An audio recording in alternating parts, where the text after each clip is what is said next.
আল্লাহর ওলির মর্যাদা কত জানেননি? মরণের সময়, ইন্তেকালের সময় জান্নাত দেখতে দেখতে দুনিয়ার থেকে বিদায় নেয়। সুবহানাল্লাহ বলেন না?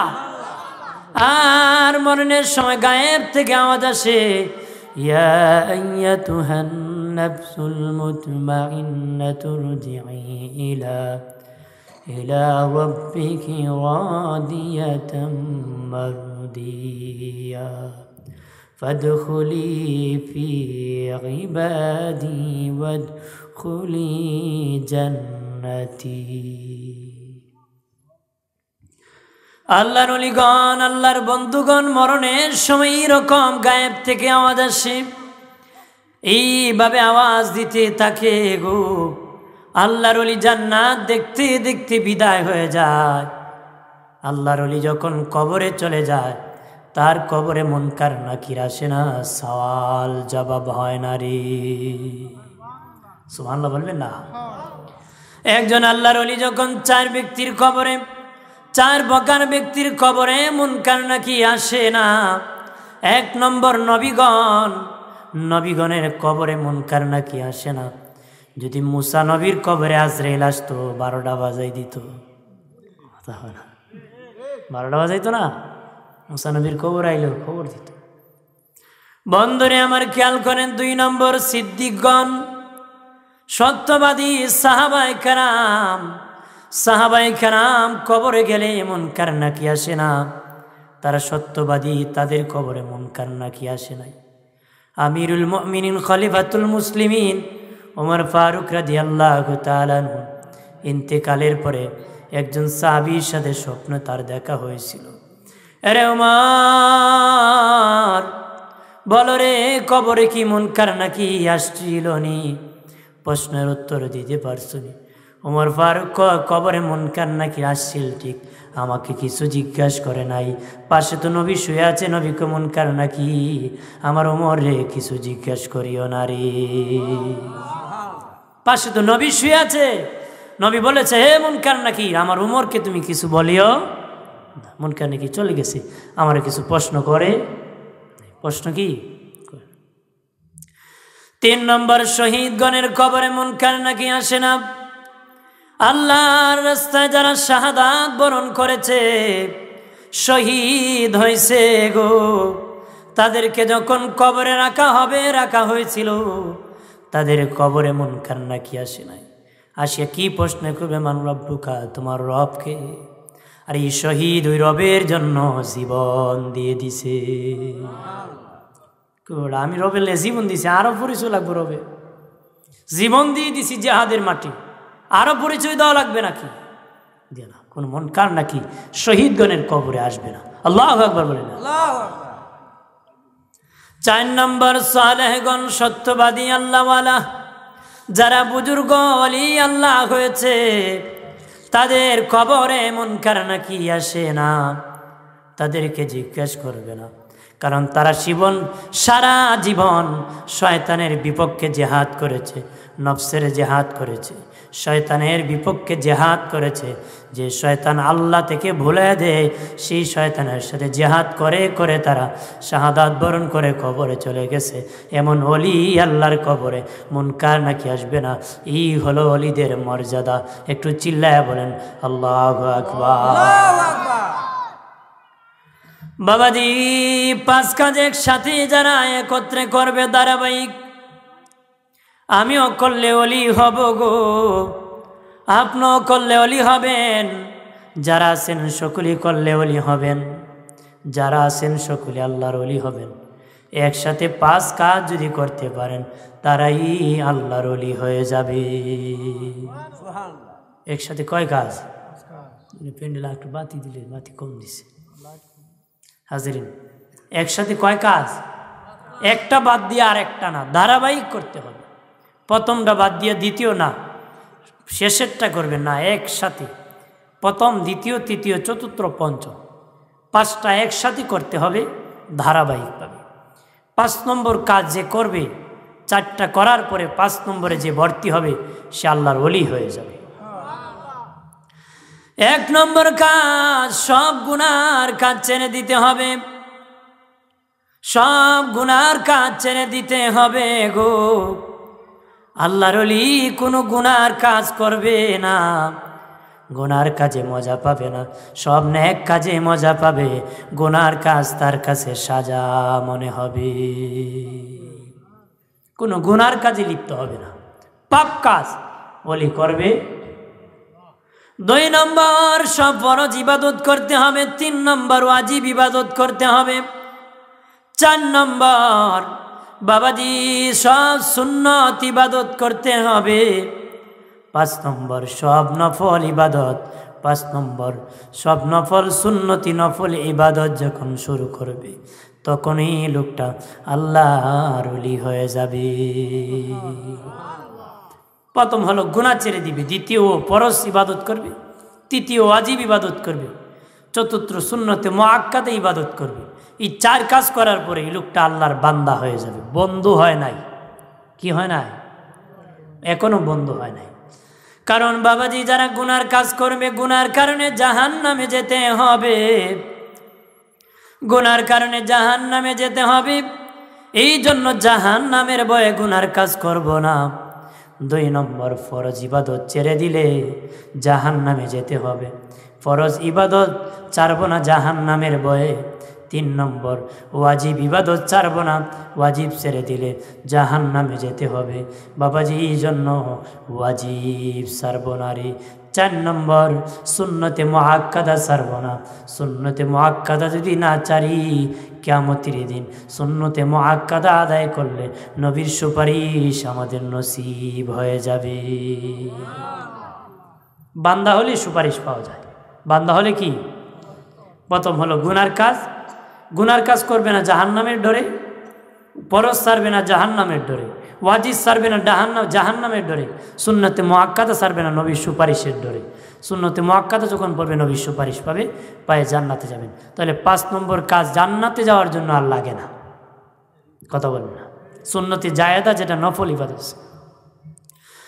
আল্লাহ বলেন এই 4 কাজ করার জন্য, 4 কাজ করার পরে তুমি আমার বান্দা, আর তুমি জান্নাত নবীর সুপারিশ পাওয়ার বড়, আর জান্নাত কামাই করার বড় আরেকটা ইবাদত করেছো, সুন্নতে মুআক্কাদা, সুন্নতে জায়েদা, নফল সুন্নত তুমি পড়েছো। এটা তুমি জাহান্নামের ডরে পড়ো নাই, আমি আল্লাহর ভালোবাসায় পড়েছ, আমার প্রেমে মহব্বতে তুমি পড়েছ। এই জন্য তোকে আমি 5 নম্বর কাজ করলে আর বান্দা রাখবো না, এবার তোকে বন্ধু বানায় দিব। এই 5 নম্বর কাজটা একমাত্র বান্দা আল্লাহকে খুশি করার জন্য করে, বাকি 4টা জাহান্নামের ডরে করে। এই জন্য একাধারে 5 নম্বর কাজ যে করেছি, 5 নম্বর কাজ শুরুতেই আল্লাহর ওলি হয়ে গেছে। যে যত বেশি বাড়াবে সে তত উচ্চ তবকার ওলি হয়ে যাবে। আরে জোরে কম দুশি বলেন আল্লাহুম্মা সাল্লি আলা মারহাবা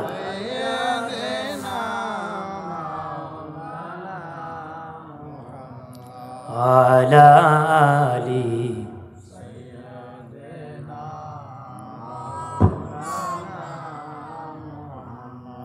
আরশের নিচে সিজদায় পড়ে কাঁদবেন নবী যারে যার, মাফ করিয়া দাও গো আল্লাহ উম্মত আমার গুনাহগার। আল্লাহুম্মা সাল্লি আলা মারহাবা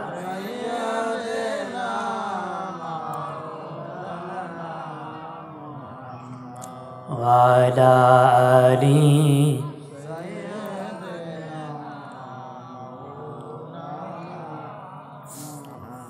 আমার বানের বাবাজি,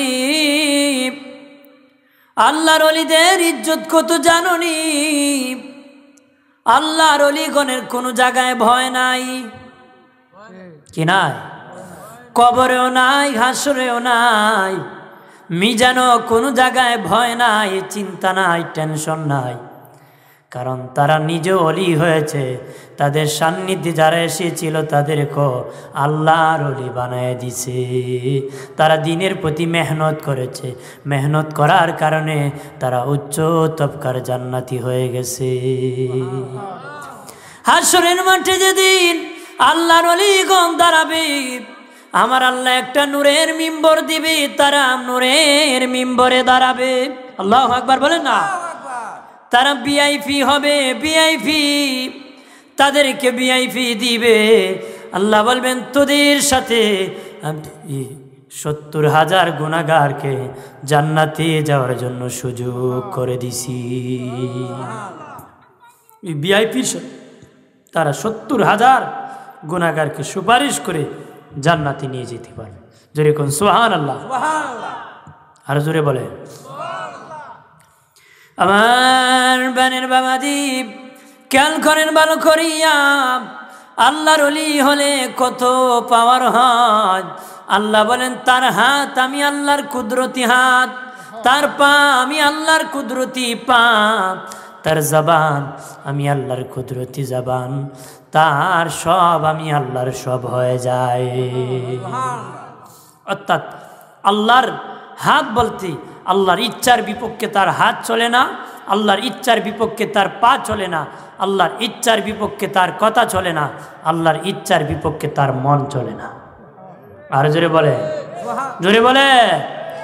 আল্লাহ যদি তোমার হয়ে যায় সব তোমার হয়ে যাবে, কথা হয় না। আল্লাহ যদি আমাদের হয়ে যায় আমাদের কি সব হয়ে যাবে, আমাদের সব হবে না। খলিফা হারুনুর রশিদ তার দাসির বড় ভালোবাসত। মানুষ তহমত দিল তো বেটা দাসির এত ভালোবাসে, দিল সবাইকে ডাকিয়া লটারি দিল। বললো আমি কেন স্বর্ণের পেয়ালা রাখলাম, হীরার পেয়ালা, মণিমুক্তা রাখলাম, রূপা রাখলাম, আমি 1 2 3 বলবো, যে যেটা ধরবা সে সেটার মালিক হয়ে যাবে। যে যেটা ধরবা, তার দাসীকেও পাশে দাঁড় করে রাখলো, তুই একটা ধরিস, যেটা ধরবে সেটার মালিক তুই হয়ে যাবে। সকলেই প্রস্তুত, দামিটা কোনটা ধরা যায়? 1 2 3 খলিফা হারুন রশিদ বলেছে।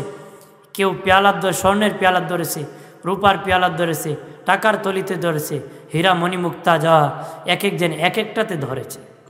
আর হারুন রশিদের দাসী হারুন রশিদের কাপড়ে ধরে বসে আছে। হারুন রশিদ দাসী কি হারুন রশিদের কাপড়ে ধরে, হারুন রশিদের কাপড়ে ধরে বসে আছে। তে সবাই সবটা নিয়েছে। হারুন রশিদ কয় দাসী ইচ্ছা করলে তোমার সামনে স্বর্ণের পেয়ালা ছিল, তুমি ধরতে পারতা, আমার কাপড়ে ধরছে কেন? বাদশাহ এই স্বর্ণের পেয়ালা ধরে আমার লাভ কি? এ তো কিছুর মালিক হলেন আপনি, আপনি বলেছেন যে যেটা ধরবে সে সেটার মালিক, আমি আপনাকে ধরেছি, আমি আপনার মালিক, এখন আপনার যা আছে সবটার তো আমি মালিক। হ্যাঁ, এই জন্য আল্লাহর যে হয়ে যাবে তার জন্য সব হয়ে যাবে। আল্লাহর জন্য আমরা হয়ে যাই, আল্লাহর জন্য জীবন দিয়ে দিই, আল্লাহর রাস্তায় চলে যায়, তাহলে আমার জন্য সব হয়ে যাবে। আল্লাহকে তামাম সৃষ্টিটা আমি বানাইছি একমাত্র তোদের কারণে, কথা হয় না? জোরে বলে। আল্লাহ বলেন আসমান বানাইছি, জমিন বানাইছি, পাহাড় বানাইছি, পর্বত বানাইছি, সব বানাইছি। ঠান্ডার সময় ঠান্ডা দিছি, গরম দিছি, বাতাস দিতেছি, ছাড়তেছি। বান্দারে এক এক মৌসুমে এক এক ফল দিয়েছি। বাবাজি ঠান্ডার সময় সবজি দিয়েছে আল্লাহ বলে, বর্ষার সময় কত রকম মাছ দিয়েছি। বান্দারে একমাত্র তোর শান্তির জন্য আমি দিয়েছি, কথা বলেন না? আমার আল্লাহ সব কিছু আমাদের জন্য দিয়েছে। আল্লাহর জন্য হয়ে যান। কার জন্য? বাড়ি বাড়ি, টাকা পয়সা, সন্তানের জন্য। এখন তো আপনার সন্তানের গার্জেন আপনি, আপনি যখন মরে যাবেন আল্লাহ কয় তোর সন্তানের গার্জেন আমি আল্লাহ স্বয়ং নিজে হয়ে যাব রে।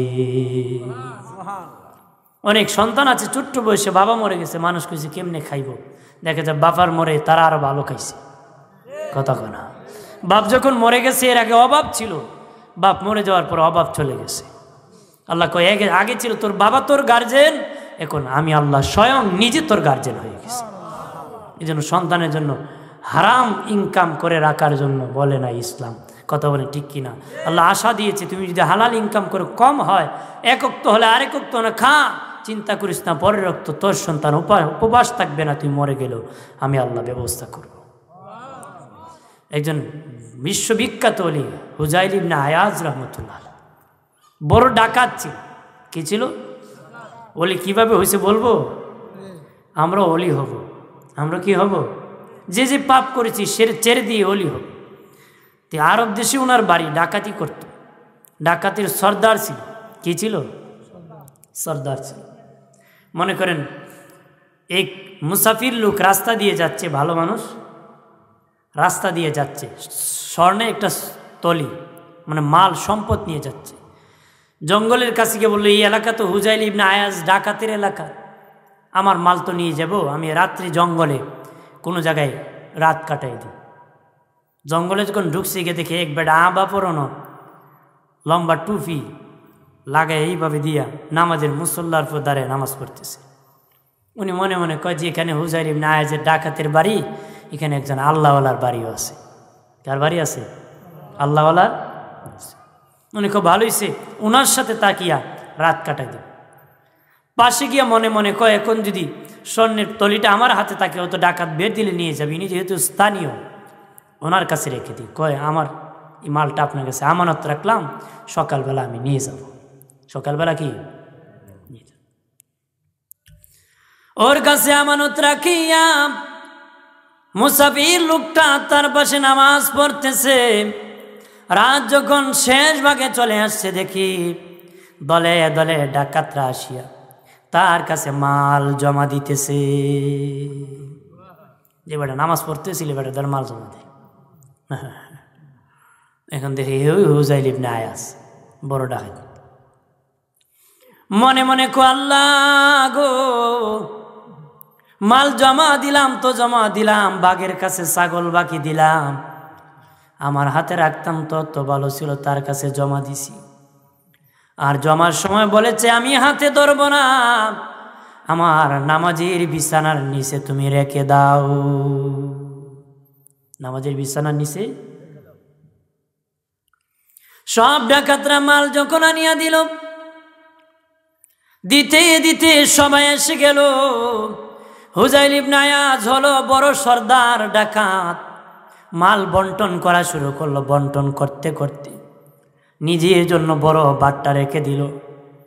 আর মুসাফিরদের স্বর্ণ রেখেছিল, মনে মনে কয় জান বাসায়া বাগি আর মারিলি স্বর্ণ খুঁজে লাভ। যে বেটা ডাকাতি করে মাল আনে, হে তো আর মাল ফেরত দিবে না। আস্তে আস্তে কয়েক কদম গিয়ে মনে মনে কয় মালটার কথা তো বলি নাই, বললে হয়তো দিতে পারে, দেখি একটু বলে। পাশে যায় বলে, হ ভাই আপনার কাছে আপনি দিলে দেন, না দিলে না দেন। মারের ভয়তে ভয়তে বলতেছে দিলে দেন, না দিলে না দেন। তবে আমার তো বলা লাগে, আপনার কাছে একটা স্বর্ণের তুলি আমি আমানত রেখেছিলাম। তখন কয় ওই হুজাইল ইবনে আয়াজ ডাকাত বলতেছে, আমি তো তোমার তলিতে স্বর্ণতে ধরি নাই, তোমার হাতে রেখেছো, তোমার হাতে নিয়ে যাও। তোমার হাতে ধরেছো তুমি।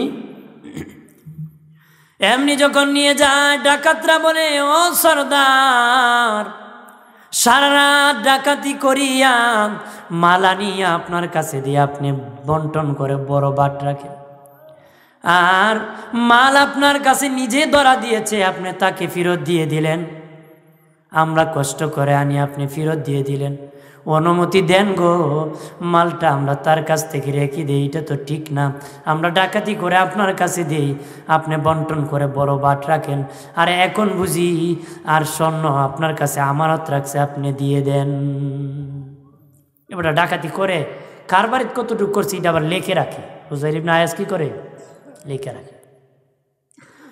এমনি প্রাণের বাবাজি খেয়াল করেন ভালো করিয়া, খাত হুজাইল ইবনে আয়াজ দেখে বলে, সাথীরা রে, আমি যখন ডাকাতি করি টুপি পাঞ্জাবি কুলিয়া, আবার পাঞ্জাবি কুলিয়া আমি ডাকাতি করি, আমার পরনে তখন পাগড়ি থাকে না, জুব্বা পাঞ্জাবি থাকে না রে।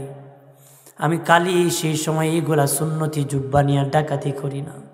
আজকে আমি যখন নামাজে দাঁড়াইছি, নবীর সুন্নতি জুব্বা নিয়ে নামাজের মধ্যে দাঁড়াই গেছি।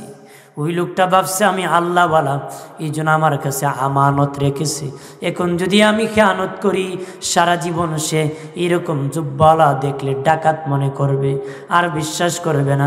এটা নবীর দাড়ির বেজ্জতি হবে, টুপির বেজ্জতি হবে, পাগড়ির বেজ্জতি হবে, পাঞ্জাবির বেজ্জতি হবে, আমার দিনের নবীর সুন্নতের বেজ্জতি হবে রে। আমি যখন ডাকাতি করি এই সুন্নতি লেবাস কুলিয়া করি, আরে কোন যদি সুন্নতি লেবাস সহ আমি ডাকাতি করি, তাহলে মানুষ সারা জীবনও বিশ্বাস করবে না সুন্নতওয়ালারা ডাকাতি করে না। ওই লোকটা সারা জীবন মনে করবে, জুব্বাওয়ালা দেখে ডাকাত মনে করবে, নবীর সুন্নতের ইজ্জত রক্ষা আমি তার মাল নেই নাই। আর জোরে কর আল্লাহ ডেকে বলে, ফিরিস্তারে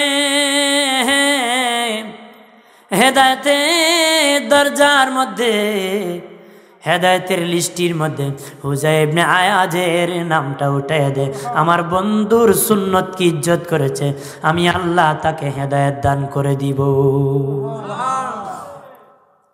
আমার আল্লাহ তার হেদায়েত দিয়ে দিল। সে রাস্তা দিয়ে যাচ্ছে, ডাকাতি শেষে বাড়ি ফিরবে, ফজরের নামাজ পড়ে তার পাশের এলাকার একজন কারি সাহেব আল্লাহর কালামের তেলাওয়াত করতেছে। সে যাওয়ার সময় তেলাওয়াত শুনে মন নরম হয়ে গেছে। আল্লাহ তো হেদায়েতের লিস্টিতে তার নামটা উঠিয়ে দিছে।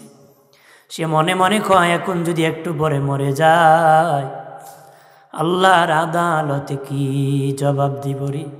বাড়ি যাওয়ার আগে ওই কারি সাহেবের কাছে তওবা করে মুমিন হয়ে যাব। এমনি কারি সাহেবের দরজায় ডাক দিয়েছে, কে? আমি। ডাকাত তো ঘর ডাচ বালা না, কি বালা না। ওই কারি সাহেব বলে, দরজা ভাঙ্গিও না, দরজা খুলতেছি। আমার দরজা ভাঙ্গিও না, দরজা খুলে দেখে তরবারি হাতে। সারা রাত ঘুম নাই, চক্ষু লাল হয়ে আছে। ঘরের ভিতর প্রবেশ করে কয়, কারি সাহেব মেহেরবানি করে আরো তেলাওয়াত করেন। কারি সাহেব করি মনে কোনো জায়গায় ফেস টেস লাগছে, এখন তেলাওয়াত করবো আর আমার গর্দানটা উড়াই দিব। কারি সাহেব বয়াতে তেলাওয়াত শুরু করে দিল। তেলাওয়াত করতে করতেই বাবাজি ভয়েতে তেলাওয়াত করলে আরো আবেগময় হয়, আরো সুন্দর হয়, মধুর হয়। কারি সাহেব চোখের পানি চেরে চেরে আল্লাহর কালাম তেলাওয়াত করতেছে। একটু মাথা উঠায় দেখে তরবারি চালায় দিব নাকি, তাকে দেখে না, হুজাইল ইবনে আয়াজের তরবারি নিচে নেমে গেছে। চক্ষু বেয়ে বেয়ে পানি পড়া শুরু হয়ে গেছে। চক্ষু বেয়ে বেয়ে পানি পড়া শুরু হয়ে গেছে। আর তেলাওয়াত যখন শেষ হয়ে গেছে গো, ডেকে বলে, কারি সাহেব জীবনে বহু ডাকাতি করেছি, মানুষকে কষ্ট দিয়েছি, আর কষ্ট দিতে চাই না, আমি ভালো হতে চাই। এখনই আপনার কাছে তওবা করে খাঁটি মুমিন হতে চাই। এখনই তওবা করে আমি খাঁটি মুমিন হতে চাই। খারাপ লাগতেছে নাকি? এখনই তওবা করে কি হবে? খাঁটি মুমিন হয়ে যায়। তওবা করে বাড়ি ফিরে গেছে। আর এর আগে লিস্টি করেছে কার বাড়ি কি ডাকাতি করছে, যত মাল জীবনে জমাইছে, কোটিপতি হয়েছে, ধনী হয়েছিল, মাল ফেরত দেওয়া শুরু করছে। অমুকের বাড়ি ওইটা চুরি করছি, অমুকের বাড়ি ওটা, এইভাবে ডাকাতির মাল ফেরত দেওয়া শুরু করছে। করতে করতে এক ইহুদির বাড়িতে ডাকাতি করেছিল। ইহুদির বাড়ি যায়, কো ভাই নেন আপনার মালটা, আমি ডাকাতি করেছি, ফেরত দেওয়ার জন্য হাজির হয়েছি। ইহুদি কো আর একটা ডং পারছ কি পাচ্ছে, কি ভালো গেছে বং ধরছ তাইছ। অনেক সময় চোর ডাকাত যে মানুষ কোনো না, আবার চুরির পলিসি করতে হয়েছে।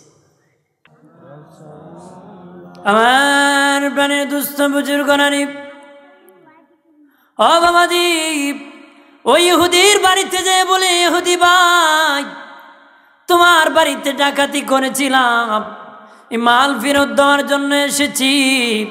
ইহুদি আবার ডং শুরু করছ, কনা রে ভাই আমি কালেমা পড়ে অর্থাৎ আরো তওবা করে কাটি মুমিন হয়ে গেছি।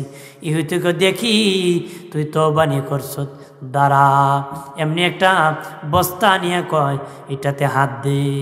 এমনি হাত দিয়েছে, বস্তা খুলে কয় ঠিক আছে রে, তোর তওবা কবুল হয়ে গেছে, তোর ধর্ম সত্য ধর্ম রে। হুযাইল ইবনে আয়াজ রাহমাতুল্লাহ আলাইহি ডেকে বলে, ইহুদি ভাই, আমার ধর্ম সত্য, তওবা কবুল হয়েছে, কেমনে বুঝলা রে? আমি তাওরাত পড়তে পেয়েছি, যে ধর্ম সত্য ওই ধর্মের মানুষ যখন খাঁটি তওবা করবে, তওবা যদি আল্লাহর দরবারে কবুল হয়, সে যদি মাটিতে হাত দে, মাটির সাথে সাথে স্বর্ণ হয়ে যাবে রে। আমি পাতিলি ব্যাগের ভিতর মাটি ভরিয়া তোমাকে হাত লাগাইছি, তুমি হাত লাগানোর সাথে সাথে ব্যাগের ভিতর মাটি সব স্বর্ণ হয়ে গেছে। দেরি নাই, মাল আর লাগতো না, আমার কলিমা পড়ে মুসলমান বানাও। সুবহানাল্লাহ বলেন না? আমার প্রাণের দুস্থ বুজুর্গণানি, সব ধন সম্পদ চারি দিয়া গরিব মৃত্যুর বিছানা যখন শুয়ে গেল, তার বিবি ডেকে বলে, স্বামী রে, দুইটা মেয়ে উপযুক্ত, জীবনে যত ধন সম্পদ ইনকাম করেছিলাই রে, সব তো শেষ করে দিল, আর তো কোনো সম্পদ নাই। তুমি এখন মরে যাইবা, মরে গেলে ধন সম্পদ তো কিছু থাকবে না, দুইটা মেয়েকে কেমনে আমি বিবাহ দিব? আমার মেয়েটাকে কেমনে বিয়ে দিব? হুযাইল ইবনে আয়াজ ডেকে বলে, বিবি রে, এরে বিবি, আল্লাহ তো মুমিনের সাথে ওয়াদা করেছে, যারা হালাল পথে চলবে, হালাল পথে যারা চলবে, তাদের মরে গেলেও তাদের সন্তানের জিম্মা আল্লাহ নিজে হয়ে যাবে। বিবি রে, আমি হালাল পথে চলতে যাইয়া সব সম্পদ শেষ করে দিয়েছি, এখন তো কোনো সম্বল নাই, আমি মরে গেলে আল্লাহ নিজে গার্জিয়ান হয়ে যাবে। আমি তোকে একটা ওসিয়ত করে যাই, আমি যেদিন মরে যাব, আমার মরার পরেই কাবা ঘরের পাশে একটা পাহাড় আছে, জাবালে আবু কুবাইস, ওই জাবালে আবু কুবাইস পাহাড়ের মধ্যে নিয়ে আমার দুই মেয়েকে নিয়ে আল্লাহর দরবারে হাত বাড়ায় কানবে। ওই পাহাড়ের মধ্যে আমার আল্লাহ আমার মেয়েদের বিবাহের ব্যবস্থা করবে। জাবালে আবু কুবাইস পার, বর্তমান বাদশার যে বাড়ি আছে কাবাগরের পাশে, এটি ওই পাহাড়ের উপর বাড়ি। এটি পৃথিবীর প্রথম পাহাড় হলো আবু কুবাইস পাহাড়। পৃথিবীর সর্বপ্রথম পাহাড় কি? জাবালে আবু কুবাইস। আর ওই পাহাড়ের উপর বর্তমান বাদশার বাড়ি। পাহাড়ের উপর কি? বর্তমান বাদশার বাড়ি। ঠিকই হুযাইল ইবনে আয়াজ মরে গেলেন।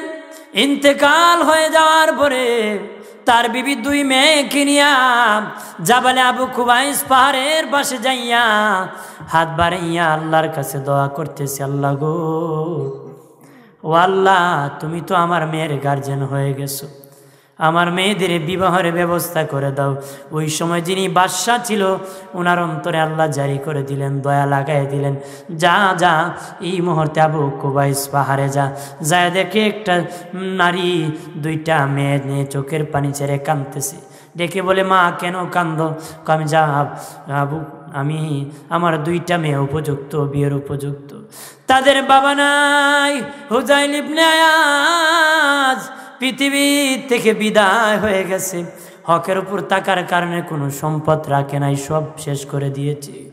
এখন বলেছিল ওই পাহাড়ের পাশে দাঁড়াইয়া যেন বসে বসে চোখের পানি ছেড়ে কান্দি। বাদশা ডেকে বলে, মা, মনে যদি কিছু না নেও, মনে যদি কিছু না নেও, আমারও তো দুইটা ছেলে উপযুক্ত বীর আছে, আমার দুইটা ছেলে আছে উপযুক্ত বিয়ে করার মতো, তুমি যদি অনুমতি দাও, তোমার দুইটা উপযুক্ত মেয়ে আমার দুইটা ছেলের জন্য বউ বানায় নিব রে। নারী বলে, আর তো কোনো প্রশ্নই থাকে না, আল্লাহ বাদশার ছেলের বিবি আমার মেয়েকে বানাই দিছে। আল্লাহ কো, আমি নিজে গার্জেন হয়ে তোর সন্তানের উত্তম লালন পালনের ব্যবস্থা করেছি। এই জন্য বাবাজি, ও দুস্থ বুজুর্গরা, উসাল শঙ্কর পাশা পূর্বপার নূরে মদিনা সুন্নি যুব সংগঠনের উদ্যোগে কবরবাসীর স্মরণে সুন্নি মহাসম্মেলনের ভাই বাবাদেরকে বলবো, সন্তানের জন্য হারাম ইনকাম করে লাভ নাই, হালাল ইনকাম করো। হালালে রহমত, হারামে হলো গজব। হালাল ঘরে যারা হালাল খায় তার ঘরে আল্লাহওয়ালা আসেন, হারাম যারা খায় তাদের কাছে দুষ্ট শয়তান আসে। কথা বলেন ঠিক কিনা? কারণ হালাল থেকে খুশবু ছড়ায়, হারাম থেকে বদগু ছড়ায়। হালাল খাও, আম গাছ থেকে আম হয়, জাম গাছ থেকে জাম হয়, কাঁঠাল গাছ থেকে কাঁঠাল হয়। কাঁটাওয়ালা মান্দার গাছ থেকে কোনো কিছু আশা করা যায় না রে। নিজে খারাপ হইয়া ভালো সন্তানের আশা জীবনে করা যায় না রে। আমার বোনের বাবাজি, এই জন্য জীবন হালাল পথে চালাইতে হবে। কথা বলে না, হালাল পথে চালাইতে হবে গো। আর জীবনে কঠিন সাধনা করতে হবে, আল্লাহর ইবাদতে কঠিন সাধনা করতে হবে। আল্লাহর ওলিগণ কঠিন সাধনা করেছেন, কঠিন সাধনা করেছেন, তাদের সম্মান কত বেড়েছে। তারা যখন আকাশে তাকাইছে আর সে আজিম পর্যন্ত দেখতে পাইছে। এরা জমিনে মুরাকাবা করে, লৌহে মাহফুজের সাইনবোর্ড পর্যন্ত মুরাকাবা করেছে। বন্ধুরে আমার, যাকে সুলতানুল আউলিয়া বলা হয় তিনি হলেন বাইজিদ বুস্তামি রহমতুল্লাহ আলাহ। মায়ের দোয়া আল্লাহর ওলি হয়েছিলেন, আল্লাহর কাছে দোয়া করেছিলেন, আল্লাহ গো আমার বাইজিদকে তুমি সুলতানুল আউলিয়া বানায় দাও। দেরি নাই, ওই বাইজিদ বুস্তামিকে আল্লাহ সুলতানুল আউলিয়া বানায় দিছে। আজও মানুষ বাইজিদ বুস্তামির নাম জপতে থাকে, জপে কিনা? ওই বাইজিদ বুস্তামি এলাকা ছাড়িয়া, লুকালো ছাড়িয়া জঙ্গলে সাধনা করার জন্য প্রবেশ করেছে বাবাজি। অনেক লম্বা পথ জঙ্গলের মধ্যে ঢুকিয়া একাধারে 12 বছর পর্যন্ত জঙ্গলের মধ্যে আল্লাহর ইবাদত করেছে। এমন ইবাদতের ব্যবস্থা আল্লাহ করে দিয়েছে, তার ইবাদত এত পছন্দ করেছে 12 বছরের ভিতরে কোনো খাবার খাওয়া লাগে নাই, প্রস্রাব পায়খানা হয় নাই, কোনো ঘুম নিদ্রা লাগে নাই। সুবহানাল্লাহ বলেন না? 12 বছর সাধনার পরে বাইজিদ বুস্তামি রহমতুল্লাহ আলাইহি কেমন সাধনা করেছেন দুস্থ বুজুর্গরা। 12 বছরের ভিতরে বিবির কাছে যায় নাই, সন্তানের খবর নেয় নাই, লোকালয়ে আসে নাই, জঙ্গলের ভিতর 12 বছর সাধনা করেছে। 12 বছর পরে সাধনা শেষ করে এবার লোকালয়ে যাব, দাওয়াত দিব। সুবহানাল্লাহ বলেন। আর মনে মনে কয় 12 বছর সাধনা করলাম, একটু আকাশের দিকে তাকায় দেখি আমার ইবাদতের পাওয়ার বাড়ছে না কমছে। একটু আকাশের দিকে তাকায় দেখি আমি যে মেহনত করেছি, সাধনা করেছি, আমার সাধনার বরকত বাড়লো না কমলো। এমনি বাইজিদ বুস্তামি আকাশের দিকে তাকাইছে, বাবাজি ডালের মধ্যে একটা কাক ধুরাল দিতেছে, কাক বসেছে, কাক ডালের মধ্যে একটা কাক বসেছে। বাইজিদ বুস্তামি এইভাবে আকাশের দিকে তাকাইছে, এমনি কাক বাইজিদ বুস্তামির মুখের মধ্যে পায়খানা করে দিছে। কাক কি করছে? বাইজিদ বুস্তামি উপরের দিকে যেই তাকাইছে, গাছের ডালার থেকে কাক ময়লা পায়খানা বাইজিদ বুস্তামির চেহারার মধ্যে মেরে দিছে। বাইজিদ বুস্তামি কয়, আল্লাহ 12 বছর সাধনা করলাম, আর পাওয়ার কমলো না বাড়লো। আকাশের দিকে তাকাইলাম, ই না পাখি বুঝি, কাক বুঝি আমার চোখে মারতে ছিল। মনে মনে হয় কাকরে, তোর মতন ডানা তো আমার নাই, যদি ডানা থাকতো উড়াল দিয়ে তোর একটা শিক্ষা দিতাম, জীবন শিক্ষা দিতাম। এখন আমি পানি কই পাবো, আর চেহারার মধ্যে ময়লা দূর করব, দৌত করব, এই পায়খানা ময়লা পরিষ্কার করব। আর বাইজিদ বুস্তামি এই কাকের দিকে রাগ হইয়া উপরের দিকে তাকাইছে, কাকের দিকে ডালায় কাক বসে আছে। তাকানো মারতো, রাগ হয়ে তাকাইতে দেরি, কাক জ্বলিয়া আগুন ধরে পড়তে দেরি হয় নাই। সুবহানাল্লাহ বলে না? উনি যখন রাগান্বিত হইয়া কাকের দিকে তাকাইল, কাকের মধ্যে আগুন ধরে পুড়িয়া জমিনে পড়তে দেরি হলো না। আল্লাহু আকবার বলেন না। মনে মনে কয় তাহলে তো পাওয়ার ভালোই হলো। এইভাবে রাগ হয়ে তাকাইলে পরে সারকার হয়ে যায়। আমি এখন লোকালয়ে দাওয়াত দিতে যাব, মানুষকে নামাজের দাওয়াত দিব, মানুষকে হজের দাওয়াত দিব, জাকাতের দাওয়াত দিব, সত্যের দাওয়াত দিব।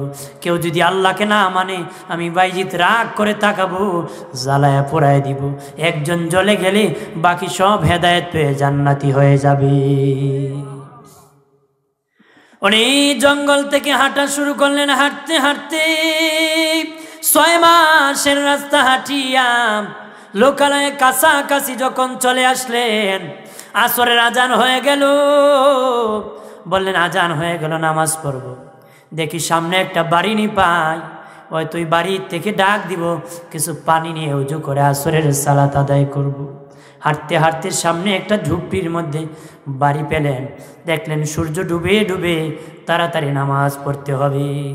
বাড়ির সদর দরজার সামনে দাঁড়াইয়া ডাক দিলেন আসসালামু আলাইকুম বলে ডাক দিলেন। বাবাজি বাড়িওয়ালাকে ডাক দিলেন সদর দরজার থেকে। প্রথম ডাক দিলেন, কোনো জবাব নাই। দ্বিতীয় ডাক দিলেন, জবাব নাই। এইভাবে ডাকতেছেন, তৃতীয় ডাক দিছেন, কোনো জবাব নাই। প্রথম ডাক যখন দিলেন মনে মনে ভাবলেন, মনে হয় আমার ডাক বাড়িওয়ালা শুনে নাই। আর চড়া কণ্ঠে আওয়াজ দিলেন। কিছুক্ষণ অপেক্ষা করলেন, কারণ ডাক দিলেই তুই পাওয়া যাবে না, পানির ব্যবস্থা করে আনতে হবে। ডাক দিয়া বলেন, কে আছো বাড়িতে? আসরের সময় চলে যেতেছে, আমাকে 1 মশক 1 লোটা পানি দাও, আমি পানি দিয়ে উজু বানাবো, আসরের নামাজ আদায় করব, আমার জন্য ব্যবস্থা করে দাও। এই বাড়িতে কে আছে? একজন মহিলা, তারা 2 জন স্বামী আর স্ত্রী বাস করে। স্বামী হলো কাটুরি, কাঠ কাটতে চলে গেছে। আর খুব কম বয়সে একটি নারী এই বাড়ির মধ্যে বাস করে। ওই মেয়েটাও ঘরের মধ্যে ছিল না, পাশাপাশি একটা ঝর্ণা পানির ছিল। কলস নিয়ে পানি আনার জন্য ঝর্ণার কাছে গিয়েছিল। ও যখন ঝর্ণাতে পানি নিল, পানি না আমার তো ওই তার বাড়িতে যে আওয়াজ দিয়েছে, আওয়াজটা শুনতে পেয়েছে। মনে মনে কয়, আমি তো এখন ঝর্ণার পারে জবাব কেমনে দিব। তাড়াতাড়ি তার কলস বুড়াইয়া হাঁটা শুরু করছে। মধ্যখানে আসার পরে আবার বাইজিৎ বলেছে, পানি দাও। আর তৃতীয়বার ঘরের দরজার সামনে, যখন সদর দরজার সামনে যখন বাইজিৎ বুস্তামি সালাম দিয়ে ডাক দিলেন, বাড়ির ভিতরে কে আছো? পানি দাও। ওই মহিলা ঘর থেকে শুনতে পেরে 1 লোটা পানি রেডি করল। আর বাইজিৎ বুস্তামি দেখতেছি তৃতীয় ডাকে জবাব নাই। আর বলতেছে, রে আমার কিন্তু সূর্য ডুবে যাচ্ছে, তোমরা কেন আমার পানির ব্যবস্থা করতেছো না? যদি আমার নামাজ কাজা হয়ে যায়, আমি পাখির মতন এই ঘরে যে আছে তারে জ্বালাই দিব রে। যে পাখির মতন আমি তাকে। এই কম বয়সী নারীটা 1 মশক পানি নিয়ে বের হয়ে কয়, বাইজিৎ কি গুসা দেখাও রে বাইজিৎ, রাগ দেখাও। তুমি মনে করেছো কাকের মতন মনে করিও না। তুমি মনে মনে কইতেছ 1 মশক পানির জন্য আমাকে ডাক দিয়েছ। পানি না নিলে তুমি জ্বালাই দিবা। এই ঘরে কাক থাকে না, এই ঘরে মানুষ থাকে। তোমার বদ্দায় কোনো মানুষ জ্বলবে না রে। আল্লাহর ওলি বাইজিৎ বুস্তামি মনে মনে কয়, 6 মাস আগে ওই জঙ্গলে আমি পাখির দিকে তাকাইছিলাম, আর পাখি জলে সারকার হয়ে জমিনে পড়ে গিয়েছিল। কম বয়সী নারী কেমনে জানলো? ডাক দিয়া কয়, মা কেমনে জানলা? মহিলাকে জানালে দেরি হয়ে যাবে। পানি দিলাম, মশকের পানি দিয়ে উজু বানান। আসরের নামাজ পড়ে নেন রে বাইজিৎ বুস্তামি। নামাজ শেষে যদি তোমার সময় থাকে সব বিস্তারিত বলে দিব। কয় ঠিক আছে, আমি নামাজ পড়ে তোমার কথা শুনবো। মাগো নামাজের বিছানা দাও। বাইজিৎ বুস্তামি নামাজ আদায় করলেন। ডেকে বললেন, মা। ওই মহিলা ডেকে বলে, বাবা তুমি যেহেতু মা বলেছ, কোনোদিন বাবা মায়ের সন্তানের মেয়ের ক্ষতি করতে পারে না, আমার ঘরের সামনে আপনি বসে পড়ুন। আমার ঘরের সামনে আপনি বসে পড়ুন। আল্লাহর ওলি বাইজিদ বুস্তামি সামনে বসে বলল, ডেকে বলে, হুজুর আপনি যখন আমার ঘরের প্রথম দরজায় প্রথম ডাক দিয়েছ, ইয়া আহলাল বাইত, বলে আসসালামু আলাইকুম ইয়া আহলাল বাইত, আমাকে বলে যখন ডাক দিয়েছ, আমি প্রথম ঝর্ণার কাছে পানি আনার জন্য গিয়েছি।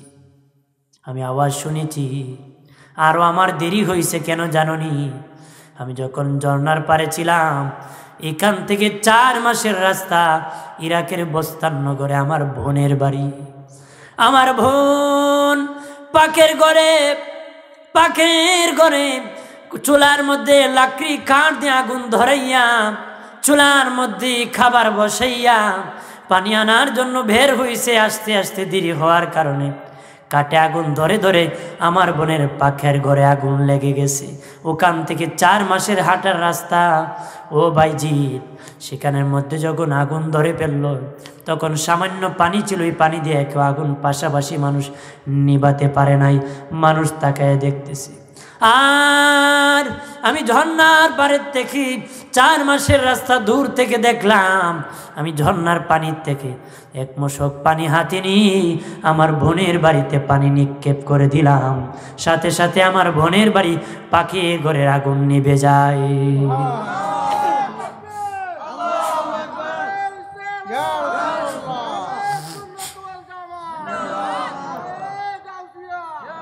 আরে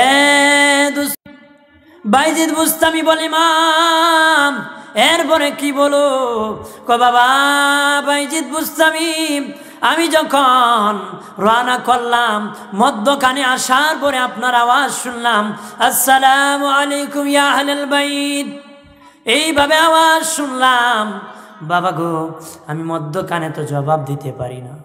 তৃতীয়বার যখন ঘরে প্রবেশ করলাম, তৃতীয় ডাক শুনলাম, তারপরে পানির ব্যবস্থা করে দিলাম। বাইজিদ বুস্তামি বলে, মা এই কম বয়সে এত বড় রহমত হাসিল কেমনে করলা গো মা? হুজুর, আমি যতদিন ধরে বড় হইছি, উপযুক্ত হওয়ার পরে কোনোদিন বেপরদা হই নাই। ওগো হুজুর, আমার বাবা আমাকে হাফেজে কুরআন বানাইছিল। আল্লাহু আকবার বলেন না। আমি প্রতিদিন তাহাজ্জুদের নামাজ আদায় করি, গভীর রজনীতে আল্লাহর দরবারে হাত বাড়ায় কান্দি। আজকে 11 মাস হয়ে যায়, বিবাহ হয়ে যায়। এই বাড়ির মধ্যে আমি থাকি, আমার স্বামী একজন কাঠুরি, প্রতিদিন খাট কাটতে জঙ্গলে চলে যায়। এই জন্য সদর বাড়ির দরজাটা বন্ধ করে চলে যায়, যেন সহজে কেউ আমার বাড়িতে প্রবেশ না করতে পারে। ওগো আল্লাহর ওলি বাইজিদ বুস্তামি, আর সারাদিনে কাজ করে কিছু রুটির ব্যবস্থা হয়। রাতের বেলা আমার স্বামীকে নিয়ে আমি খাই, সকালবেলা স্বামী খাওয়ার জন্য রুটি রেখে দিই। কোনোদিন তাকে, কোনোদিন তাকে না। আমার স্বামীর বুঝ থেকে বেশি যদি থাকে সেদিন আমি খাই, আর যদি স্বামী হয় আমার না হয়, সেদিন রাতের বেলা থেকে রোজার নিয়ত করে ফেলি, সারাদিন নফল রোজা আদায় করি। আমি সারাদিন রোজা রেখে ফেলে যেদিন আর খাবার থাকে না গো, আমার স্বামীকে বুঝতে দিই না আমি যে খাবারের কারণে রোজা রেখে ফেলি রে আল্লাহর ওলি। বিকালবেলা আমার স্বামী যখন ফিরে, নিজ হাতে রুটি বানাই, নিজ হাতে গরম করে আমার স্বামীকে খাওয়ায় দিই, নিজেও খাই। বিছানায় যখন শুয়ে যাই, আমার স্বামীর মাথার চুল টেনে দিই, পায়ের ব্যথাগুলো চাপায় দিই, আদর করতে করতে নিজ হাতে পাকা দিই, বাতাস দিই। বাতাস দিতে দিতে আমার স্বামী কাটুরি ঘুমায় যায়। ঘুমায় যাওয়ার পরে আমি উঠে যাই বিছানার থেকে। উঠিয়া তাহাজ্জুদের বিছানায় আল্লাহর ওলি আমি তাহাজ্জুদে দাঁড়ায় যাই। আমি তো আল্লাহর হাফেজে কুরআন, আমার বাবা আমাকে হাফেজে কুরআন বানাইছে। এই জন্য আমি তাহাজ্জুদে দাঁড়াইয়া লম্বা তেলাওয়াত দিই। তেলাওয়াত করতে করতে তাহাজ্জুদ পড়তে পড়তে ফজর হয়ে যায়। ফজরের আজান যখন পড়ে যায় আমি তাহাজ্জুদ শেষ করে দিই, তারপরে ফজরের নামাজ আদায় করি। ফজরের নামাজ পড়ে তাসবিহ পড়তে থাকি। এই ইবাদত করার কারণে ও আল্লাহর ওলি, আল্লাহ আমার অন্তরের কলবকে খুলে দিয়েছে, অন্তরের কান খুলে দিয়েছে, অন্তরের চোখ খুলে দিয়েছে। 6 মাস আগে যে তুমি পাখি জ্বালাইছো আমি ঘরে বসে বসে সব দেখেছি। আল্লাহর ওলি বাইজিদ বুস্তামি বলে, মা তুমি 4 মাসের রাস্তা, তোমার বোনের ঘরে আগুন ধরেছে, সেটাও তুমি দেখেছো, এটা আমার দেখা লাগবে। ওই ছোট্ট মহিলা কম বয়সী মেয়েটা বলতেছে, হুজুর যদি বিশ্বাস না হয় আমি ঠিকানা দিয়ে দিই, আপনি ঠিকানায় চলে গেলে এখনো যায় দেখবেন আমার বোনের পাকের ঘর আধা জ্বলা দাঁড়িয়ে আছে, অর্ধেক পুড়ে আছে, পুরাটা পুড়ে নাই, এমন একটা পাকের ঘর দাঁড়িয়ে আছে। বাইজিদ বুস্তামি কয়, ঠিকানাটা দাও, আমি সেখানে যাব। বন্দরে আমার সেখান থেকে ঠিকানা নিয়ে আল্লাহর ওলি বাইজিদ বুস্তামি হাঁটতে হাঁটতে 4 মাসের রাস্তা যাওয়ার পরে বললেন, অমুকের বাড়ি কই, ঘর কোন জায়গায়? মানুষকে, বাইজিদ ও মুসাফির সামনে যাও, সামনে যেয়ে দেখবা, সামনে যেয়ে দেখবা একটা ঘর অর্ধেক পড়ে আছে, তার পাকের ঘর অর্ধেক পড়ে আছে, সেটাই হলো মুখের বাড়ি। সেটা হলো কার বাড়ি? যার ঠিকানা দিয়েছে তার বাড়ি এখানে। আল্লাহর ওলি বাইজিদ কই, সত্যই তো সেই মহিলা বলেছিল ঘর জ্বলে আছে, তারাও বলতেছে অর্ধেক জ্বলে আছে, একটা ঘর দাঁড়িয়ে আছে। ঠিকই বাইজিদ বুস্তামি যায় দেখে অর্ধেক জ্বলে আছে। কোন ঘর? সব ঘর নয়, পাকের ঘর। তাদেরকে জিজ্ঞাসা করলো পাশের লোকদেরকে, এই ঘর কেমনে জ্বলছে? প্রমাণ নেওয়ার জন্য জিজ্ঞাসা করলে ঘরটা কেমনে জ্বলছে। তারা ডেকে বলে, অপথিক মুসাফির, ওই ঘরের যিনি মহিলা উনি চুলার মধ্যে পাক করার জন্য কাঠ লাগায় আগুন লাগাই দিল। উনি ঝর্ণার কাছে পানি আনতে গেল, পানি আনতে দেরি হওয়ার কারণে কাঠ জ্বলতে জ্বলতে ওনার পাকের ঘরে আগুন লেগে গেল। আমাদের পাশাপাশি ঝর্ণা নাই, পানির কোনো ব্যবস্থা নাই, খুব কম পানি আছে, সেই পানি দ্বারা আগুন নিপানো সম্ভব হয় নাই। পানি ওই আগুন জ্বলতে জ্বলতে পাখির ঘর যখন জ্বলা শুরু হয়, আর ইজ্জা জ্বলে গেলে ঘরে, মেইন ঘরে ধরবে, পাশের ঘরে জ্বলবে। আমরা চিৎকার করতেছিলাম, হঠাৎ করিয়া জানি হঠাৎ করে আগুনটা নিভে যায়, আমরা নিজেও বুঝতে পারি নাই। আল্লাহর ওলি বাইজিদ বুস্তামি ডেকে বলে, হে পাড়া প্রতিবেশীরা, ও ঘরের মা বোনেরা, তোমার ঘরের আগুন কেমনে জ্বলছে জানো নি? নিভছে। ওই ঘরের যিনি একজন মহিলা, যিনি চুলার মধ্যে কাটে আগুন লাগাইয়া ওই পানি আনার জন্য ঝর্ণার কাছে গিয়েছিল, ওনার বোন এখান থেকে 4 মাসের রাস্তা। আল্লাহ বলা জান্নাতি, ওই কলবের চোখে, অন্তরের চোখ, কলবের চোখ আল্লাহ খুলে দিয়েছে, অন্তরের কান। সে সেখান থেকে দেখেছে বোনের বাড়ি আগুন লেগেছে, সেখান থেকে পানি নিক্ষেপ করে দিয়েছে, ওই পানি দ্বারা আগুন নিভে গেছে। ও বাবাজি, সাধনা করো, আল্লাহর ইবাদত করো। ও শঙ্কর পাশার মা বোনেরা, উসাইলের মা বোনেরা, সাধনা করো গো, সাধনা করো মা বোনরা, ইবাদত বেশি বেশি করো। রাত্রে তাহাজ্জুদে দাঁড়িয়ে দাও, মাগো হালাল খাইও, আল্লাহরে বেশি সেজদা করো। যারা বাবাজি আছো, যুবক বন্ধুরা আছো, বেশি বেশি করে নফল ইবাদত করো, বেশি বেশি করে আল্লাহর জিকির করো, আল্লাহকে ডাকো। আল্লাহকে যদি ডাকতে পারো, আল্লাহ তোমার কলব খুলে দিবে। এই কলব দেখিয়া জান্নাত দেখতে দেখতে দুনিয়ার থেকে বিদায় নিবে। আর মানে দুস্থ বুজুর্গরা রে, ওলিদের এত ক্ষমতা পাওয়ার উঠে যায়, যিনি ওলিদের ওলি, যিনি গাউসুল আজম আব্দুল কাদের জিলানী, মাহবুবে সুবহানী, কুতুবে রব্বানী শেখ সৈয়দ মহিউদ্দিন আব্দুল কাদের জিলানী রহমতুল্লাহ আলা, যিনি বলেন আমি যদি মাসশেকে থাকি আর মাগরিবে যদি আমার কোনো মুরিদের লঙ্গি আঁটুর উপরে ফরজ তরক হয়ে যায় রে, আমি মাসশেক থেকে মাগরিবে আমার ওই মুরিদের সতর ঢাকনা আমি ঠিক করে দিতে পারি। মাসশেকে থাকলে মাগরিব থেকে আমার মুরিদের কাপড় ঠিক করে দিতে পারি। সুবহানাল্লাহ। আমার প্রাণের বাবাজি, আল্লাহর ওলিদের চোখের পর্দা খুলে যায়। সুবহানাল্লাহ বলেন না। গাউসে পাক আব্দুল কাদের জিলানী রহমতুল্লাহ আলাহ বাবাজি এত মর্যাদা আর এত মর্যাদা লাভ করেছেন, যাদের দ্বার দুইটা পা সব ওলিদের কাঁধে দেওয়া আছে। যার কি আছে? যিনি বলেন আমার সব ওলিদের কাঁধে আমার কদম আছে, আমার কাছ থেকে বেলায়াত নিতে হবে। কাদরিয়া, সিস্টিয়া, নকশবন্দিয়া, মুজাদ্দিদিয়া, চার তরিকার সকলের ঘোরা হলো কাদরিয়া গাউসে পাক আব্দুল কাদের জিলানী রহমতুল্লাহ আলাহ। ওনার কাছে সবার সিলসিলা পৌঁছে গেছে। সুবহানাল্লাহ বলেন না, আরো জোরে বলে। আমার প্রাণের বাবাজি, খেয়াল করেন ভালো করিয়া, গাউসে পাকের ক্ষমতা কত জানুনি। ওনার জুতারও এত পাওয়ার, জুতা যদি নিক্ষেপ করে 1000 মাইল দূরে ডাকাতকে ধরে পিটায়। সুবহানাল্লাহ বলে না।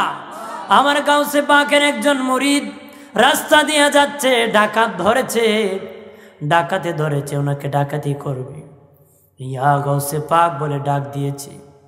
গাউসে পাকের খাদেম বলে ওযু করাইতেছি, আমার হুজুর সাথে সাথে তোনার খরমটা বহুদূর নিক্ষেপ করছে। বহুদূর কি নিক্ষেপ করছে, কোনো কথা নাই। কিছুদিন পরে, কয়েক মাস পরে একজন লোক দুটা খরম নিয়ে আমার হুজুরের দরবারে হাজির হয়েছে। তখন আমি বললাম এই খরম কোথায় পেলে? ডাক দিয়া কয় এই খরম আমাকে ডাকাতি থেকে বাঁচায় দিছে। আমার সাথে মাল ছিল। তখন সে বলল এই হুজুর আমাকে নিক্ষেপ করার কারণে ডাকাতের থেকে বেঁচেছি। আল্লাহর ওলিদের সব দাম বেড়ে যায়, আল্লাহ ওলিদের কি মর্যাদা বেড়ে যায়। তারা আল্লাহর গোলাম যখন হয়ে যায়, তাদের সব আল্লাহর জন্য হয়ে যায়, আল্লাহর সৃষ্টি তাদের জন্য সব হয়ে যায়। আমরা কি আল্লাহর ওলি হব কি না? জোরে কও। আমাদের ঈমান ভালো আছে, আমরা আহলুস সুন্নাহ ওয়াল জামাতের মানুষ, আমাদের আকীদা সহি। আমরা এখন আমলের দরকার। আমি সকলকে বলবো আমল করব, আমল করে করে ওলি হয়ে দুনিয়ার থেকে জান্নাত দেখে দেখে যেন বিদায় দিতে পারি। আল্লাহ ওলিগণের ইজ্জত সম্মান কম না বেশি? জোরে কোন কম না বেশি? ওলির দরবারে যান না? যাননি? যাবেন, দোয়া নেবেন, ফায়েজ বরকত হাসিল করবেন, মা বাবার কবর জিয়ারত করবেন। বুজুর্গদের কবর জিয়ারত করার দ্বারা নিজে ফায়দা হাসিল বেশি করতে পারবেন। আল্লাহ যেন আমাদের সকলকে কবুল করে। প্রত্যেকে বলেন আমিন।